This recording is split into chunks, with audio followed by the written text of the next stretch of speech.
যে সিবিআই ঘুষ খেয়ে তদন্ত চেপে দিচ্ছে, রাজ্য সরকার টাকা পাঠাচ্ছে, আর কুণাল ঘোষ সিজিওতে গিয়ে সেটেল করেছে, তার বিরুদ্ধে মানহানির মামলা করেছিলাম। আমার আইনজীবী অয়ন চক্রবর্তী আজকে 15 নম্বর ব্যাংশাল কোর্টে 15 নম্বর বিচারকের এজলাসে শুনানি ছিল। অভয়ার বাবা আসেননি, তার আইনজীবী তারা ছিলেন। সবচেয়ে বড় কথা, আজকের এই শুনানির যে নির্যাস, সেটা হচ্ছে এই অভিযোগের সমর্থনে প্রমাণ দেওয়ার বদলে পিছিয়ে গেলেন। এই তো রণভঙ্গ দেয়া। কথাটা তো বলেছেন উনি, সাংবাদিকদের ডেকে ডেকে বলেন, একে বলেন, তাকে বলেন, আর কোর্টে এসে ওনার আইনজীবীকে বলতে হচ্ছে আচ্ছা একটু পেন ড্রাইভটা দেবেন, কি বলেছিলেন। আমার আইনজীবী অয়ন চক্রবর্তী বিস্তারিত পিটিশনে সব জানিয়ে রেখেছেন। তারপরেও সময় নষ্টর জন্য একবার যেগুলো উনি বলছেন আমি এই প্রমাণ দিতে পারি, অমুক দিতে পারি, সেটা দেওয়ার তো হিম্মত হলো না। এখন এখানে এসে রণে ভঙ্গ দেওয়ার মতো টাইম কিল করা, সময় নষ্ট করা। আমি কি বলেছিলাম তারই ভিডিও চাইছি। আরে যেটা প্রমাণ করতে পারবেন না বলেন কেন?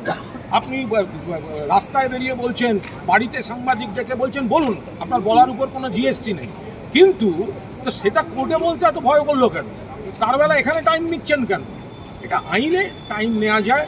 আমার আইনজীবী তিনি সম্মতিতে পরের ডেট হয়েছে, কিন্তু কতদিন এই করে পালাবেন? আপনাকে এই প্রমাণ ছাড়া লুজ স্টক করা, এটার আমি আইনে শেষ দেখে ছাড়বো।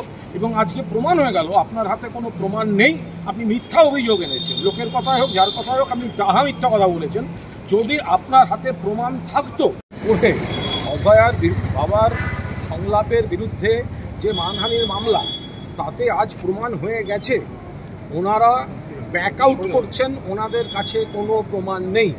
উনি যে স্টেটমেন্ট করেছিলেন, নিজের স্টেটমেন্টটাই উনি এখানে বলতে পারলেন না, বা ওনার লয়ার বলতে পারলেন না যে হ্যাঁ আমার ক্লায়েন্ট এই অভিযোগ করেছে, এই হচ্ছে ডকুমেন্ট। তার বদলে টাইম কিল করার স্ট্র্যাটেজি নিয়ে এখানে বলতে হচ্ছে আচ্ছা যেটা অভিযোগ আমাকে একটু ভিডিও ক্লিপিং এসে ইয়েটা দেবেন, যেখানে আমার লয়ার অয়ন চক্রবর্তী পিটিশনে গোটাটা ডিটেল লিখে দিয়েছেন। সব থেকে বড় কথা, উনি তো জানেন, উনি সাংবাদিকদের সামনে বড় বড় কথা বলছেন যে সিবিআই ঘুষ খেয়েছে, রাজ্য সরকার টাকা পাঠিয়েছে, কুণাল ঘোষ সেটেল করেছে, আর সেটা কোর্টে দাঁড়িয়ে বলতে পারছে না। তখন মনে হচ্ছে আমি কি বলেছি, আমার ভিডিওটা একটু দেবেন।